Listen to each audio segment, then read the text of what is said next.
About 140 Israel tourists are expected to visit Tanzania next month after months of lockdowns and travel bans in Europe and other leading tourist source markets across the world. Mr. Shlomo Carmel, an executive and founder of another world tour company in Israel, said that his firm would organize flights for Israeli tourists to visit Tanzania.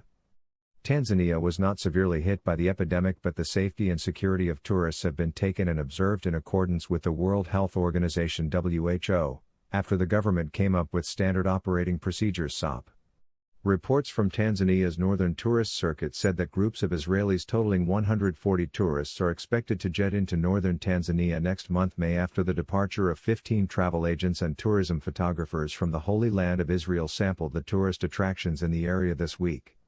About 2,000 tourists from Israel land in Tanzania every year. Another world company is among the leading Israeli companies selling Africa for over 15 years. Tanzania is among African destinations which the company has been marketing to attract tourists from the Christian Holy Land of Israel, Europe, America and other tourist source markets across the world. The company has many years of experience in African tourism through Mr. Shlomo's 30 years experience of working as a tour guide across this continent. It specializes in luxurious safari tours for high-standard trips in this field. It has been organizing and operating exclusive and luxurious tours to numerous multifarious and fascinating destinations worldwide as well.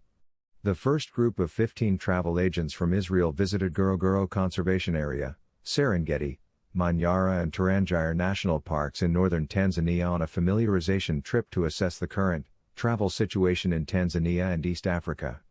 The agents were pleased with the attractions and protocols put in place to contain COVID-19 and said we're ready to attract more tourists to visit this part of Africa. Several improvements have been made in Tanzania to ensure safety of tourists at this time when the world is under the threat of COVID-19.